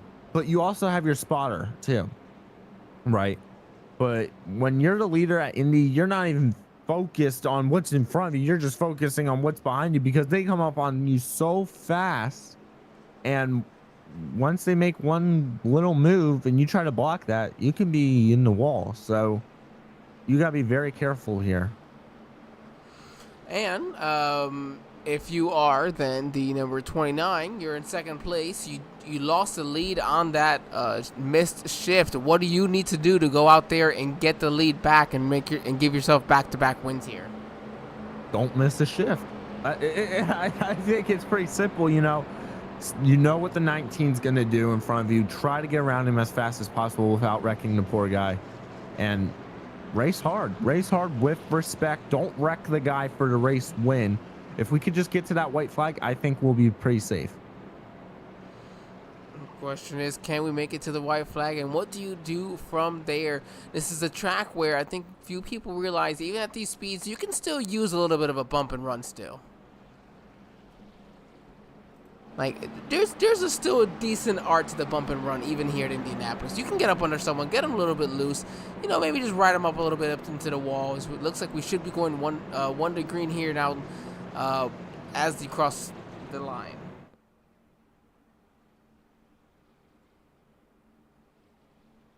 Seven truck's gonna hit pit road, get some of that repair damage repaired. I don't know why I said repaired damage, but damaged repaired. And these drivers are all ready to go here. Final overtime attempt, Angel. This is it. Either you're again in the lead and a caution comes out, you win, or we get to that white flag. And I say go for it. Because once that caution comes out, wherever you are, that's where you're gonna finish. Exactly. It's the caution comes out, that the next flag will end the race right there. You gotta go for it, and you gotta do what you gotta do. And the question is, will they, and what will they do? Find out. Pace truck lights are off, going down the back straightaway. We want to thank everybody that's been tuning in here on Sim Racing Media, live from Indianapolis Motor Speedway in Indiana. And I know these drivers have put on a heck of a performance tonight. I wasn't expecting 3 overtimes, but you know, it's 3 overtimes. So this is it. Could 3 be the magic number to win here from Indy? We have the 19 of Rick Baldwin on the inside. Outside of him, we have the 29 of Jimmy Pylon. On the second row, we have the 14 on the inside. That's Andrew Smith. And on the outside of him, we have Jason Kinney in the 66. Watch that 66, Angel, because these 3 make a mistake. He could be in the race to win. Yeah, I mean, really, if you have a mistake from the front row, so many things can happen here that could award somebody else the victory. The question is, what will it be? The iRacing.com pace truck heads down pit lane for what will be the final time here for this Ruff-Neck Racing Truck Series here at Indianapolis Motor Speedway. Barney the flagman's got the flag. We're green flag racing for the final time here in Indianapolis. Watch turn number 1. Driver scrambling all over contact between the top 2 drivers there, Angel. I don't know if Andy's loose. In the grass. Caution's out. Does Jimmy have enough of a lead? I think it was Jimmy. I think Jimmy had the lead there. Did he take the lead back on the outside? And is that it? I think it's official. I think the 29 Jimmy Pylon won the race there. I don't know. Let's be on. Before we say it so officially, we'll be 100% sure.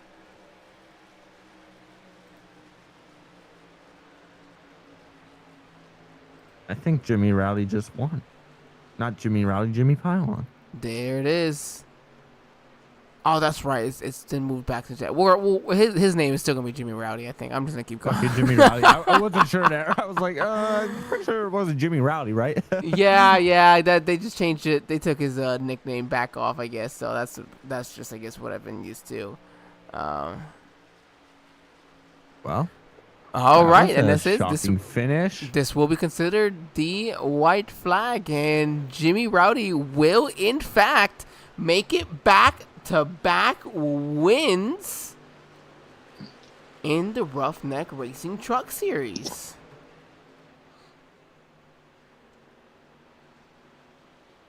I'll wait for these drivers to come back around for all this to become official.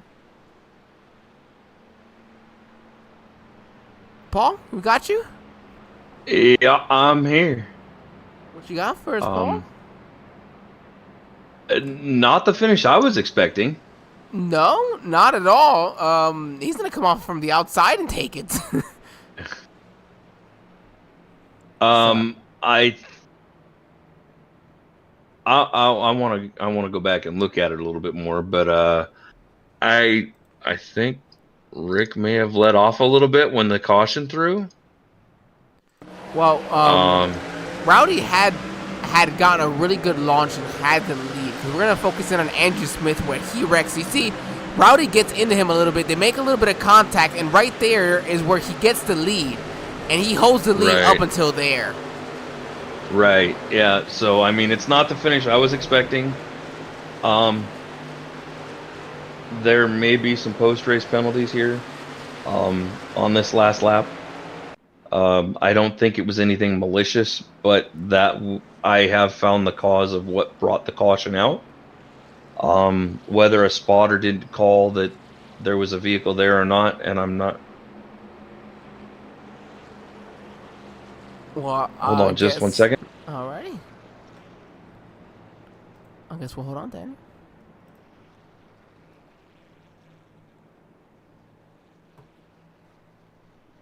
Jason Kinney, in the meanwhile, may have somehow come home third, and I feel like we didn't talk about him at all today, and he moved up 14 spots to do so. Biggest mover of the race.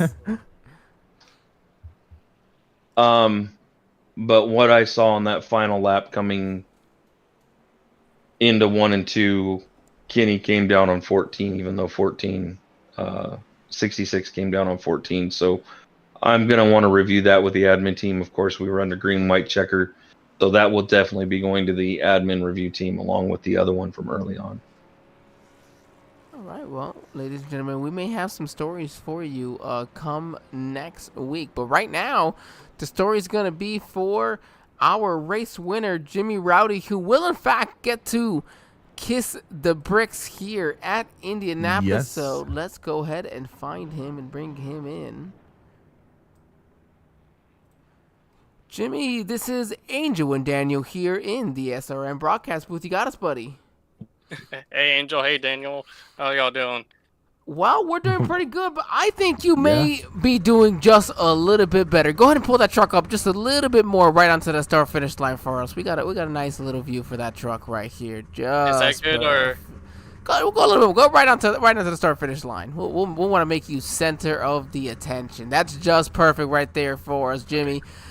Jimmy, you lost it, and then you got it. You just barely won it. Oh my goodness! How did you manage that? How did that happen?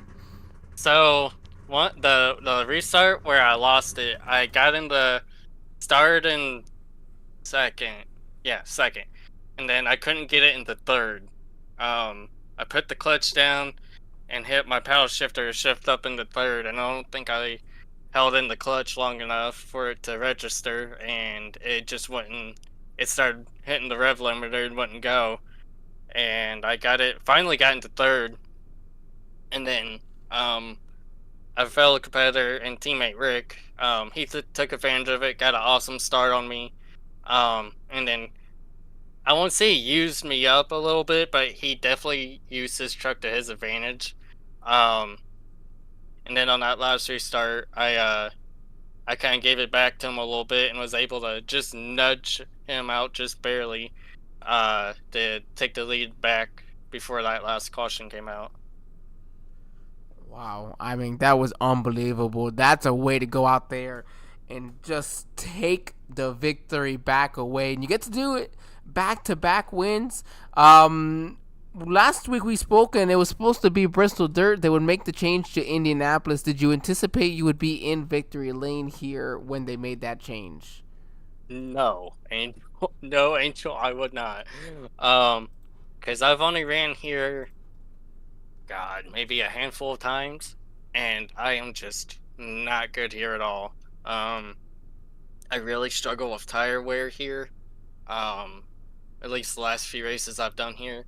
Tonight it wasn't real bad, or today I should say, but tire wear wasn't too bad on me today. I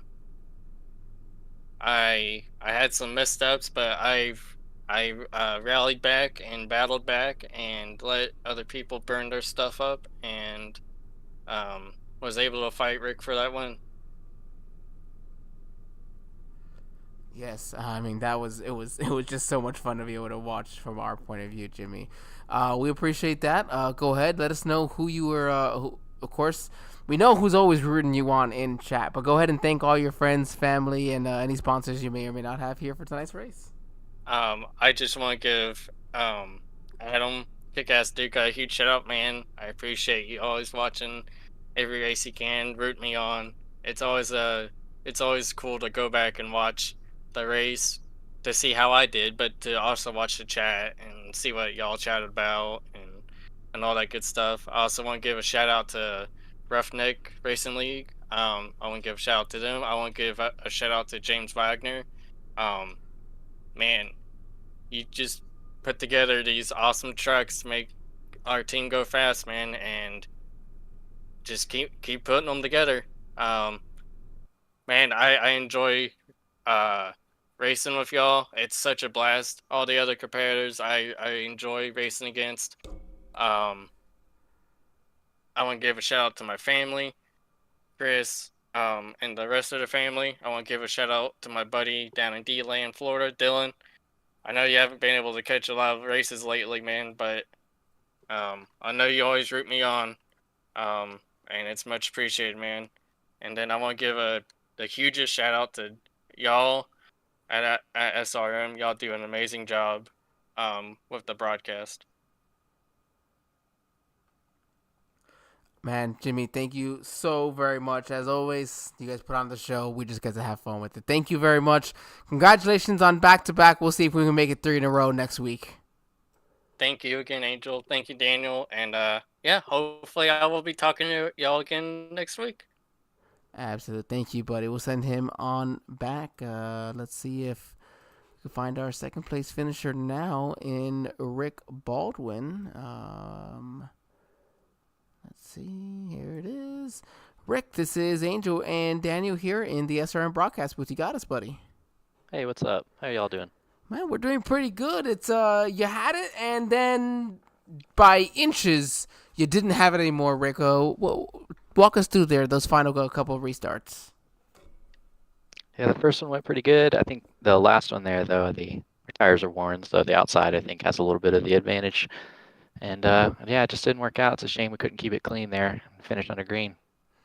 Yeah, it was a shame. Would definitely call you had the win, with the 29, having missed a shift, and then it going away right there. But nonetheless, a second place finish is pretty solid. We're just talking with Jimmy, and said, hey, when they made that switch from Bristol Dirt to Indies, is this something that you anticipated? So I asked you the same question. Did you think that you guys would be coming home in second place tonight? Yeah, the finish today was a lot better than probably what I would have finished on the dirt because I have no experience doing dirt. So I'm happy about the switch. There you go. that okay. I can say that's a good way to take a second place finish. Rick, I'm sure that you'll have some people to thank before I ask you to do so. We'll go ahead and I almost forgot about it. Double check for next week. We are heading to Pocono, in which one of those turns mimics the Indianapolis here. What can you expect for yourself and maybe the race overall next week? I'm gonna be up front again, and I'm gonna win next week. There you go. That's the attitude we love to hear, Rick. And we'll be sure to be talking to you from the SRM booth when you are. So go ahead. We'll give you practice for when you got to go ahead and thank all your friends, family, and sponsors for next week as well.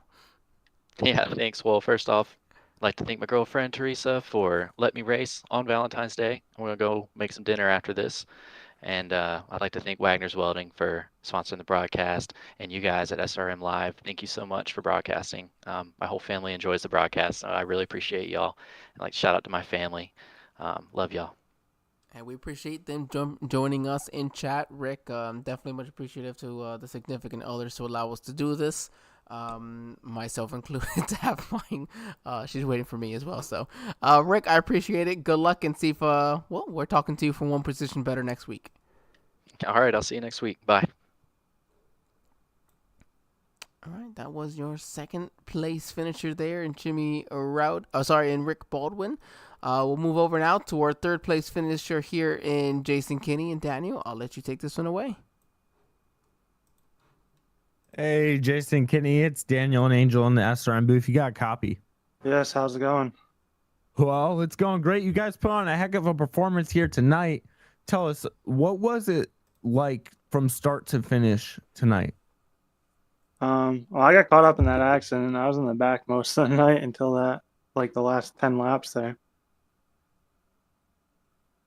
All right, and how was the tire wear? Was it going away very fast, or was it, going away slowly? I mean, if you saved the tires at the beginning, you had a good amount of tires at the end after a 20-lap run. So it was all about saving tires at the beginning part of it. All right, and we go to Pocono next week. What's your expectations going into Pocono, knowing that, Turn 2 has the Indianapolis Speedway turn in it? What is it like at Pocono? Hopefully it will be up front. So the goal is to be out front. All right. And do you have any fans, family, or sponsors you would like to thank? I just got to thank the Ruff-Neck, Wagoner's Welding, AdminBoxx, just everybody that helps out Ruff-Neck. All right. Well, congratulations on a top 3 finish, and we'll see you next week from Pocono. Thank you. All right, that was your third place finisher here in Jason Kinney. Want to thank him, of course, for joining us in chat. We'll go ahead and go over our breakdown here for tonight's race, our race results. That would be our qualifying. Let's maybe actually get the race results for everybody. There we go.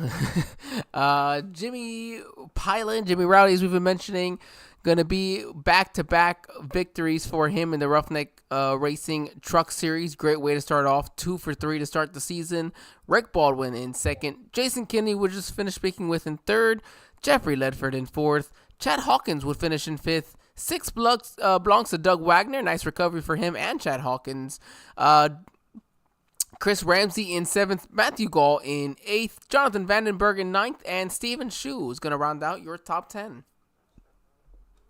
Just outside your top 10, you're going to have Steven Shu finishing 11th. 12th, Larry Fairman. 13th, George Boyes. 14th, Andrew Smith. 15th, Mickey T. Davino. 16th, Tim Richardson. Had a really struggling night tonight. 72, we're going to have Jerome Cooper finishing 17th. 18th, 71, Daniel Love. 19th, Johnny Herson. Rounding out your field tonight is the 38 of Jeff Scott finishing 20th. And what a race we would have here tonight for the Ruff-Neck Racing Series as they went out west or here to Indianapolis Motor Speedway, to the famed racetrack, of course. Next week we get to head to Pocono, where we were just talking about, of course, that we have one turn that does mimic one of the Indianapolis turns there in turn number 2, the tunnel turn, which no surprise, Indianapolis is a struggle for me. So the tunnel turn is always my biggest struggle of Pocono as well. So we'll be excited to see what these drivers are capable of doing. But for now, we will go ahead and let everybody go. Enjoy your weeks. Make sure, if you haven't already, like, share, subscribe. We got some other races going on here. Daniel, I think you said you're doing another race. I am. Yes. What you got going on? Go ahead and let everybody know. See if we can't get some of our viewers over there watching some of the great action on there as well. Well, actually, it is in Racers Elite Xfinity Series. It'll be coming up soon. It's not going to be next week or the week after. I know it's going to be coming soon, though. So if you guys are cheering me on, I'll be in the Racers Elite Xfinity Series soon. We'll be excited to see it then as well. So for my broadcast partner here, Daniel Paulus, myself, Angel Santiago, the entire Sim Racing Media Network, we want to thank you for joining us tonight for the Ruff-Neck Racing Truck Series live from Indianapolis Motor Speedway. We'll be back next week from beautiful Pocono in what is the Pocono Mountains. Have a great evening, everybody. We'll see you next week.